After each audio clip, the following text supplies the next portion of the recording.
আসসালামু আলাইকুম everyone, welcome my page Tanzila's cooking story. আমি আজকে রান্না করব আলু দিয়ে গরুর মাংস। এর জন্য আমি এখানে 1.5 কেজি পরিমাণ গরুর মাংস নিয়েছি। আমি এটা রেগুলার কাট করে কেটে নিয়েছি হাড্ডি চর্বি সহ। আপনারা আপনাদের পছন্দ মতো কেটে নিতে পারেন। এখন আমি এখানে 2 টেবিল চামচ পরিমাণ আদা রসুন বাটা অ্যাড করব। দিয়ে দিব 1 কাপ পরিমাণ পেঁয়াজ কুচি। এখন আমি কিছু গুঁড়া মশলা অ্যাড করব। এখানে আমি 2 টেবিল চামচ পরিমাণ লাল মরিচের গুঁড়া নিয়েছি। আপনারা ঝালটা আপনাদের পছন্দ মতো দিয়ে দিবেন। নিয়েছি 1.5 টেবিল চামচ পরিমাণ জিরা গুঁড়া, 1.5 টেবিল চামচ পরিমাণ ধনিয়া গুঁড়া, 1 টেবিল চামচ পরিমাণ হলুদের গুঁড়া, 1 টেবিল চামচ পরিমাণ গরম মশলার গুঁড়া। এখন আমি এখানে কিছু আস্ত মশলা অ্যাড করব। এখানে আমি 3-4টা শুকনা মরিচ নিয়েছি। মরিচগুলো আমি মাঝখান থেকে চিড়ে দিব। এখন দিয়ে দিব স্বাদ মতো লবণ,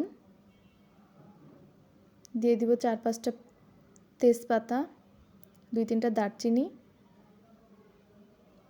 বড় এলাচ, 4-5টা ছোটো এলাচ, 4-5টা লবঙ্গ এবং আস্ত গোলমরিচ দিয়ে দিব 4-5টা। এখানে আমি সরিষার তেল অ্যাড করছি। আপনারা চাইলে রান্নার রেগুলার তেলও অ্যাড করতে পারেন।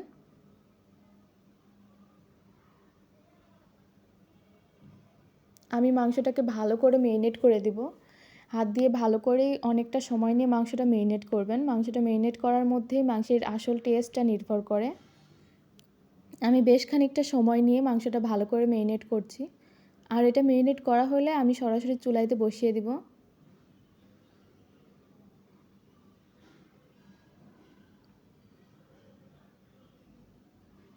অনেকটা সময় নিয়ে মাংসটা আমার মেরিনেট করা হয়ে গেছে। এখন আমি এটা সরাসরি রান্নার জন্য নিয়ে যাব। আমি চুলার হিটটা মিডিয়াম টু হাই হিটে রেখে কিছুক্ষণ কষিয়ে নিব। অবশ্যই খেয়াল রাখতে হবে মাংসটা যাতে নিচে পোড়া না লেগে যায়। আর মাংসটা কিছুক্ষণ কষিয়ে নেওয়ার পর ঢাকনা দিয়ে ঢেকে দিব 4-5 মিনিটের জন্যে।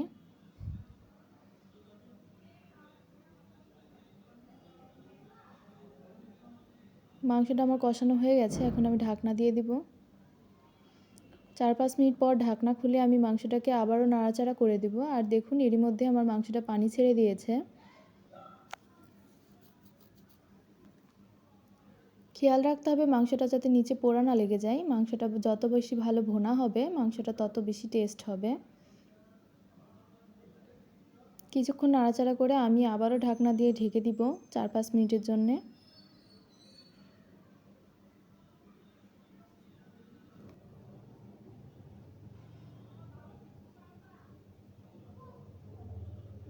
চার পাঁচ মিনিট পরে আমি আবারও ঢাকনা খুলে মাংসটা নাড়াচাড়া করে দিব।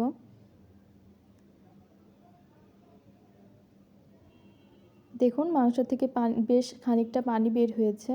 আর এই পানিটা আমি সম্পূর্ণটা শুকিয়ে নিব।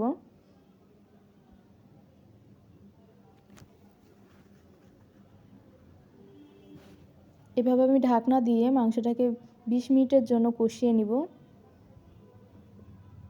অবশ্যই খেয়াল রাখতে হবে মাংসটা যাতে পোড়া না লেগে যায়। মাংসটা পোড়া লেগে গেলে মাংসের যে আসল টেস্ট এটা হারিয়ে যাবে। দেখুন 20 মিনিট কষিয়ে নেওয়ার পরে মাংসের উপরে তেলটা ভেসে উঠেছে এবং মাংসের যে এক্সট্রা পানি ছিল সেটা শুকিয়ে গেছে। আমি বেশ কিছুক্ষণ মাংসটাকে নাড়াচাড়া করে নিব। মাংসটা দেখুন একদম ভোনা ভোনা হয়ে গেছে।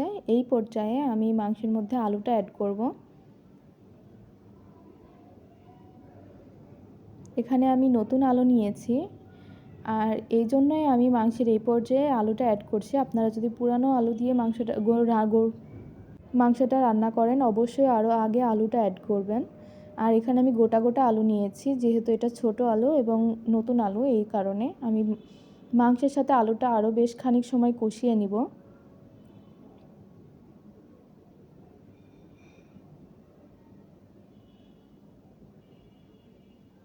বেশ খানিকটা সময় নিয়ে মাংসের সঙ্গে আলুটা কষানো হয়ে গেলে এখন আমি এর মধ্যে গরম পানি অ্যাড করব।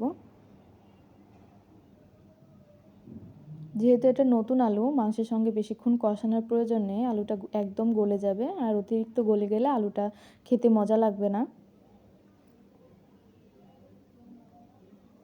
আমি এখানে ফুটন্ত গরম পানি অ্যাড করছি। অবশ্যই চেষ্টা করবেন গরম পানি অ্যাড করার।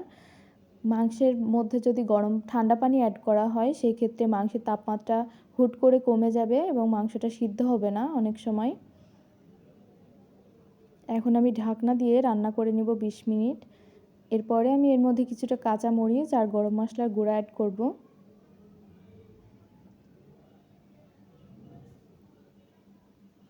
আবারও ঢাকনা দিয়ে ঢেকে দিব আমি। আমার মাংসটা যেহেতু কষানোর সময়ই 90% সিদ্ধ হয়ে গেছিলো, আমি পানি দিয়ে আরও কিছুক্ষণ রান্না করে নিব।